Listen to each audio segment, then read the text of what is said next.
السلام علیکم خواتین و حضرات، تمام لوگ جو زوم پر ہیں یا جو ہمیں فیس بک پہ دیکھ رہے ہیں، آپ سب لوگوں کو خوش آمدید۔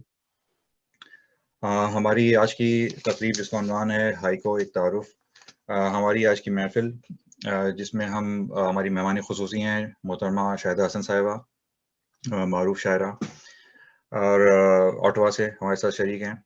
ہمارے ساتھ اس وقت لائن پہ میزبانوں میں میرے علاوہ انور کاظمی صاحب، جنید اختر، سکندر ابوالخیر، ہم لوگ، اور اس کے علاوہ مہمانوں میں ہمارے ساتھ بہت سے لوگ ہیں، اور جن میں سے جو ہمارے ساتھ زوم پر ہیں میں ان لوگوں کا نام لیتا چلوں، فیس بک پہ ظاہر ہے ہم لوگوں کو پتہ نہیں چلے گا۔ تو سب سے پہلے آپ لوگوں کو خوش آمدید۔ اور ہمارے ساتھ جو زوم پر ہیں ان میں ہیں درخشاں صدیقی صاحبہ، عدیل صدیقی صاحب، حسین حیدر صاحب، اور کرامت غوری صاحب ابھی بھی شامل ہوئے ہیں، ڈاکٹر طاہر قاضی صاحب، رضا فاطمہ، عبدالحمید حمیدی صاحب۔ آپ سب لوگوں کو آپ کا سب کا بہت شکریہ کہ آپ لوگ محفل میں شامل ہوئے، ہمارے ساتھ شریک ہوئے، اور خوش آمدید۔ اور آج کی جو تقریب ہے اس میں ہمارا ایسا ہے سلسلہ کہ ہم لوگ، اچھا آپ لوگ جو شریک ہو رہے ہیں اس میں اگر آپ لوگوں کو آپ لوگوں کو شاید نظر آیا کہ وہ میوٹ ہے، تو وہ اصل میں اس کی سیٹنگ اس طرح ہے کہ شروع میں میوٹ ہوں گے لوگ بائی ڈیفالٹ۔ ہم لوگ یہ کریں گے کہ باری باری جو لوگ بات کر رہے ہوں گے ہم ان کو انمیوٹ کرتے رہیں گے، لہٰذا اس میں اگر کوئی کسی کو مشکل ہو تو معذرت۔ اور میوٹ کرنے کا یہ ہے کہ آپ کے پاس جب بھی ونڈو پہ لکھا ہوا ہے انمیوٹ، آپ پلیز اس میں اس کو کلک کر لیجیے گا۔ ہماری جو آج کی نشست ہے اس کی ترتیب کچھ ایسا ہے کہ سب سے پہلے ہم لوگ ہمارے محترم انور کاظمی صاحب وہ شاہدہ حسن صاحبہ کے حوالے سے کچھ مختصر بات کریں گے۔ اس کے بعد پھر ہم ہائیکو کی طرف آئیں گے، اور ہائیکو کے حوالے سے ہم گفتگو کریں گے، کچھ سوالات کریں گے شاہدہ حسن صاحبہ سے، ہم ہائیکو کے بارے میں جانیں گے، اور ان سے ہم سنیں گے کہ یہ صنف اس کی خصوصیات کے حوالے سے یا جو بھی سوال لوگوں کے پاس ہیں۔ اچھا، اس میں ایسا ہے کہ ہم لوگوں نے پروگرام جو ہم ترتیب دے رہے تھے تو ہم نے مختلف جو ہمارے دوست ہیں جو مختلف سوالات کرنا چاہتے تھے، ہم نے ان لوگوں سے ان کے سوالات ایک جگہ جمع کیے تاکہ ہمارے پاس ایک سوالوں کی فہرست وہ بھی آئے گی جو مختلف لوگ پوچھنا چاہ رہے تھے۔ تو ہم جب سوالات کا سلسلہ شروع ہوگا تو ہم وہ سوالات ان سے پوچھتے رہیں گے۔ اس کے علاوہ کچھ دوستوں نے ہم سے کہا تھا، کچھ لوگوں نے کہا تھا کہ وہ کچھ پوچھنا چاہتے ہیں، تو ہم ان لوگوں کو بھی دعوت دیں گے درمیان میں جن لوگوں نے ہم سے کہا ہوا ہے۔ اور پھر یہ کہ باقی وہ لوگ جنہوں نے پہلے سے اگر نہیں کہا ان کو پھر ہم بعد میں ایک موقع پر ان کو دعوت دیں گے کہ وہ لوگ جو بھی پوچھنا چاہتے ہیں شاہدہ حسن صاحبہ سے ہائیکو کے حوالے سے وہ اس موقع پر پوچھ لیں گے۔ تو اب ایسا ہے کہ ہم اپنے پروگرام کے اگلے حصے میں چلتے ہیں، اور میں سب سے پہلے دعوت دوں گا محترم انور کاظمی صاحب کو کہ وہ شاہدہ حسن صاحبہ کے حوالے سے کچھ تعارفی کلمات عطا کریں۔ انور کاظمی صاحب۔ شکریہ فیصل۔ شاہدہ حسن صاحبہ کے بارے میں کچھ کہنے سے پہلے میں ان کا شعر پڑھوں کہ چاند کے ساتھ جل اٹھی میں بھی، دیر تک بام پر رہی میں بھی۔ شاہدہ حسن صاحبہ کا تعلق ایک ادبی گھرانے سے ہے، اور اس گھرانے میں ایک اردو ادب کا درخشاں ستارہ موجود ہے شاد عظیم آبادی کے نام سے۔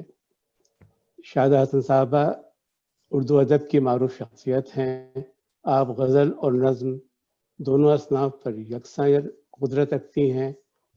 اپنی شاعری میں آپ نے ذاتی جذبات و احساسات کی قندیلیں روشن کی ہیں، اور سب سے اہم بات تو یہ ہے کہ شاعرانہ زبان کو بڑے سلیقے سے استعمال کیا ہے۔ شاہدہ حسن صاحبہ نے کراچی یونیورسٹی سے 1975 میں انگلش میں ایم اے کیا ہے، اور اس کے بعد سے آپ درس و تدریس سے وابستہ رہی ہیں۔ مختلف کالجوں میں آپ انگلش پڑھاتی رہی ہیں، اور کچھ اس طرح پڑھاتی رہی ہیں کہ ان کے اسٹوڈنٹس کو یہ پتہ ہی نہیں چلا کہ آپ اردو میں شاعری بھی کرتی ہیں، اور وہ بھی چھپ چھپ کر۔ ان دنوں آپ کینیڈا کے شہر اوٹوا میں مقیم ہیں۔ آپ زمانہ طالب علمی سے ہی ادبی سرگرمیوں میں شامل رہی ہیں، ریڈیو پاکستان کے ادبی پروگراموں میں شرکت کرتی رہی ہیں. آپ کئی کتابوں کی مصنفہ بھی ہیں. شاعری میں آپ کی کتابیں ہیں ایک تارا ہے سرہانے میرے, یہاں کچھ پھول رکھے ہیں, اور زمیں کا نقشہ بدل رہا ہے. اس کے علاوہ آپ نے کئی تنقیدی تحریریں بھی اور ادبی مقالات بھی کتابی شکل میں لکھی ہیں. آپ کی تحریریں اردو کے معروف جرائد مثلاً سیپ, فنون, افکار, سویرا, ماہ نور, 400 اور دیگر رسائل میں شائع ہوتی رہی ہیں. آپ بین الاقوامی سطح پر کئی مشاعروں میں شریک ہو چکی ہیں. پاکستان کے علاوہ انڈیا, شرق الاوسط کے ممالک, یورپی ممالک, امریکہ اور کینیڈا کے مختلف شہروں میں آپ مختلف مشاعروں میں اور دیگر کانفرنسز میں بھی آپ شریک ہوتی رہی ہیں. امریکن یونیورسٹیز کی کانفرنسز میں شریک ہوتی رہی ہیں. 1992 میں نئی دہلی میں ایک ادبی کانفرنس میں آپ کو فانی بدایونی عالمی ایوارڈ سے نوازا گیا. اس کے علاوہ بھی آپ کئی اعزازات اور ایوارڈز آپ کے نام ہو چکے ہیں.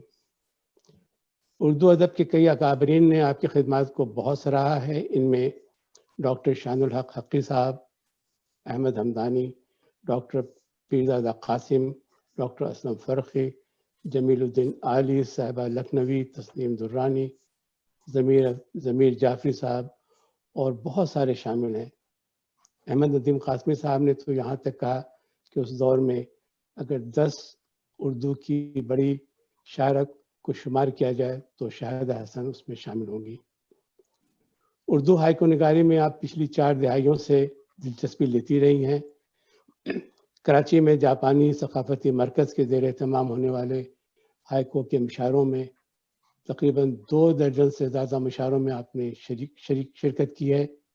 کئی مشاعروں کی نظامت بھی کی ہے اور ہائیکو نگاری کو بہت قریب سے پھلتے پھولتے دیکھا ہے, خاص کر اردو ہائیکو نگاری. ان مشاعروں میں آپ نے جن لوگوں سے فیض حاصل کیا اور جن کے ساتھ کام کیا ان میں بھی بہت بڑے بڑے نام ہیں. حمایت علی شاعر صاحب ہیں, ابو جعفر کشفی صاحب ہیں, فرمان فتح پوری ہیں, محسن بھوپالی, شبنم رومانی, سلیم کوثر, سحر انصاری اور بہت سارے. آپ کئی جاپانی ہائیکو کا اردو میں ترجمہ بھی کر چکی ہیں اور آپ کی اپنی تبادلہ ہائیکو نظمیں بھی ہیں, اور یہ سلسلہ اب بھی جاری ہے. اور اس موسم سرما میں آپ کا ایک ہائیکو مجھے بہت اچھا لگا, وہ یہ کہ موسم سرد اداس, آؤ بیٹھو ساتھ میرے آتش دان کے پاس. واہ, یہ مختصر سا تعارف میں نے پروفیسر سیدہ شاہد حسن صاحبہ کا کیا ہے, اور اب آگے فیصل اس پروگرام کو بڑھائیں گے. Thank you. بہت شکریہ انور قاسمی صاحب کا. اچھا, یہاں میں سے پہلے ذکر کرتا چلوں ہمارے ساتھ اور کچھ لوگ بھی شامل ہوئے ہیں زوم پہ. حمیدی بھائی تو پہلے سے تھے, ایک صاحب کا نام لکھا نہیں اس لیے معلوم نہیں. اس کے علاوہ خالد عزیز صاحب ہمارے ساتھ ہیں, رضا فاطمہ ہیں, فخر زمان صاحب ہیں, اور فیس بک پہ کچھ لوگ ہیں, شاید ان کو شاید زوم پہ کنیکٹ ہونے میں مشکل ہو رہی ہوگی. نسیم سید صاحبہ ہیں, شکیل رفیق صاحبہ ہیں. آپ سب لوگوں کو ایک دفعہ پھر خوش آمدید اور سلام. اب ہم چلتے ہیں ہائیکو کی طرف. ہائیکو اگر ہائیکو جو ایک ایسی صنف ہے جو ابھی بہرحال اردو میں اتنی پرانی نہیں ہوئی ہے, اور اس میں اس کو بعض لوگ اس کو ابھی تک سنجیدہ بھی نہیں لے رہے ہیں شاید اس وجہ سے. جیسے کسی بچے سے لوگوں کا رویہ ہوتا ہے, کچھ اس کا رویہ کچھ لوگوں کا ویسا ہے, کچھ لوگوں کا بہت بڑے والا رویہ ہے جس میں لوگوں کو کچھ شکایتیں بھی ہوتی ہیں. تو جتنی آسان ہے اتنی کبھی کبھی مشکل بھی محسوس ہوتی ہے. جتنی سادہ اس کی بحر ہے اس میں بعض اوقات اتنے ہی وہ لوگ الجھ بھی جاتے ہیں, اور جتنی جب غزل کے شعر کی طرح جتنا آسان ہائیکو کہنا ہے بعض اوقات اس کی پرتیں کھلتی ہیں تو وہ اتنا مشکل لگنا شروع ہو جاتا ہے. اور میں صرف ایک اقبال حیدر صاحب سے وہ اکثر ہائیکو انہوں نے ہائیکو کے لیے بہت کام کیا, سفیر ہائیکو کہلائے, تو وہ ان سے مشاعرے میں بعض اوقات یہ ہوتا تھا کہ اچھا ہائیکو کا تعارف بتائیں، تو وہ کہتے تھے ہائیکو 5-7-5 کے وزن پہ یوں ہوتی ہے. وہ شاعر جو وہاں موجود تھے ان میں سے ان کا نام لے کر ہائیکو سنا دیتے تھے کہ محسن بھوپالی، شاعر شان الحق حقی، شبنم رومانی. تو یہ وہ ہائیکو کا یوں تعارف کرایا کرتے تھے. تو اب ہم چلتے ہیں محترمہ شاہدہ حسن صاحبہ کی طرف. اور شاہدہ حسن صاحبہ ایک دفعہ پھر آپ کا بہت شکریہ اور آپ کو پھر خوش آمدید. اور ذرا آپ سے ہم جاننا چاہیں گے کہ یہ ہائیکو صنف یہ کیا ہے، اس میں اس کے کیا مسائل ہیں. تو کیوں نہ ہم سوال جو شروع کریں پہلا وہ اس کے نام سے ہی شروع کریں کہ ہائیکو ہے. کچھ لوگ کہتے ہیں ہائیک ہے، کچھ کہتے ہیں ہائیکو ہے، کچھ لوگ اس کو کچھ اور اس کے مختلف انداز سے بھی بولتے ہیں. نام کا مسئلہ ہے، تلفظ کا مسئلہ ہے، کیا ہے؟ بہت بہت شکریہ ارباب قلم کینیڈا آپ لوگ کا. اور اسی بہانے ہم مل بیٹھے ہیں تو ایک تو سب سے خوشگوار یہ مجھے تجربہ ہو رہا ہے.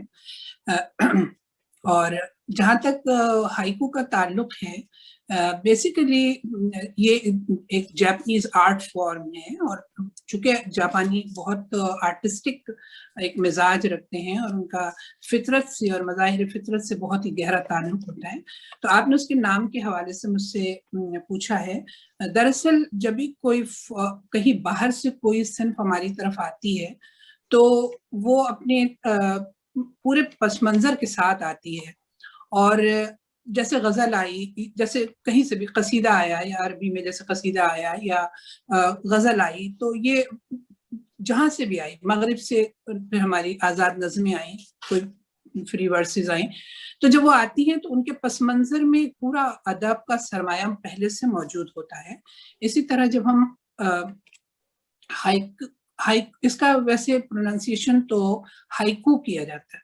اب اس کو کوئی لوگ ہائیک بھی کہتے ہیں، کچھ جو ہے وہ صرف ہائیک کہتے ہیں، لیکن ہمارے ہاں وہ جو اختیار کیا گیا اردو شاعری میں وہ ہائیکو ہی کہا گیا. اور یہ دراصل انڈیپینڈنٹلی کوئی صنف نہیں تھی، یہ ایک طرح سے ایوالو ہوئی ہے. اور وہ کیسے ہوئی ہے کہ جہاں تک میرے علم میں ہے کہ یہ قرون وسطیٰ کے زمانے میں تقریباً 14 سینچری کا زمانہ ہوگا. تو اس زمانے میں جاپان میں جو نظمیں لکھی جاتی تھیں وہ بہت طویل ہوتی تھی، اور وہ ان کے اور نام تھے. واکا ہوتی تھی، ایک رنگا کہلاتی تھی، اور ایک فارم تھی تنکا کے نام سے، تنکا بھی کہتے تھے اس کو. تو یہ سب بہت طویل نظمیں تھیں. اور ان کا جو ان کے لکھنے کا طریقہ یہ ہوتا تھا کہ جو بھی شاعر ان کے اس فارم میں لکھ رہے ہوتے تھے وہ اسٹینزس فارم میں طویل نظمیں لکھتے تھے. پہلے کیا میری آواز آ رہی ہے؟ جی آپ کی آواز تو آ رہی ہے لیکن آپ کی تصویر سینٹر میں نہیں ہے. اچھا میں کیسے بیٹھوں؟ نہیں ٹھیک ہے، نہیں صحیح ہے، ٹھیک ہے. میری طرف سے گڑبڑ تھی. یہ بہت اچھا، اگر آواز آ رہی ہے تو اسی بات کو آگے لے جاؤں گی کہ وہ جب نظمیں لکھتے تھے تو جس طرح ہمارے انگریزی شاعری میں اسٹینزا فارم میں لکھا جاتا ہے تو وہ بھی اسٹینزس کی فارم میں تو لکھتے تھے، لیکن انہوں نے ایک اپنا ردم مینٹین کیا ہوا تھا، ایک کہ وہ پہلے 5-7-5 کی 3 لائنیں لکھتے تھے، اس کے بعد پھر 7-7 کی اس میں لکھتے تھے وہ. یعنی یہ جو ان کے ہوتے تھے ساؤنڈز یونٹ ہوتے تھے، کیونکہ ان کی زبان ہے نا، ان کا ہمارے سلیبل سے، انگریزی کے سلیبل سے یا اردو زبان سے ان کی زبان جو ہے نا ایک مختلف زبان ہے. اس میں ایک ساؤنڈ پروڈیوس کرنے سے آپ ایک ورڈ دے دیتے ہیں ہمیں، کوئی جب ساؤنڈ آتی ہے تو اس کا مطلب ہے انہوں نے ایک ورڈ دیا. جبکہ ہم جب بات کرتے ہیں تو اب اگر انگریزی میں ہم نے کہا کلچر تو اب یہ 2 ساؤنڈز ہم نے پروڈیوس کی، ٹھیک ہے، اور یہ 2 سلیبلز ہو گئے اور ورڈ کتنا ملا؟ صرف 1، ٹھیک ہے. تو اسی طرح اردو میں بھی اسی طرح ہوتا ہے کہ ہم جب کوئی لفظ ہوتا ہے تو وہ یونٹ میں اس کو ہم ڈیوائڈ کر سکتے ہیں. تو یہ سلیبلز کی فارم میں نہیں ہوتی. جاپنی زبان جو ہوتی ہے وہ ساؤنڈ سے اس پر چلتی ہے. وہ جب اپنی ہائیکو لکھا کرتے تھے تو وہ 5-7-5 یعنی 3 مصرے وہ ہوتے تھے، اور اس کے بعد پھر وہ 7-7 اس میں لکھتے تھے وہ. اچھا، اب یہ نظمیں جو تھی نا وہ آپ جو مجھے اندازہ ہوا کہ وہ اتنی طویل 1000 ورسز کی بھی نظمیں ہوتی تھیں اس زمانے میں نا. اور رنگا خاص طور پر ایک فارم تھی ان کی جو ہم اسے اپنی مثنوی سے تو بالکل کمپیئر نہیں کر سکتے، کیونکہ مثنوی میں بھی ایک طرح سے داستانی حیات بیان ہوتی ہے اور وہ بھی طویل چلتی ہیں. لیکن ہم طویل ترین نظموں میں بھی اگر دیکھیں تو رنگا کا کوئی کمپیریزن نہیں ہے، کیونکہ رنگا تقریباً 1000 ورسز کی، وہ 1000 کیا مطلب بہت بہت زیادہ. ایک شاعر شیکی کا مجھے یاد ہے کہ ان کے بارے میں بتایا جاتا ہے کہ انہوں نے 20,000 اس کے اوپر اسٹینزز پہ اپنی یعنی وہ جو اسٹینزا وہ بناتے تھے وہ 20,000 کے قریب انہوں نے ایک نظم میں لکھے.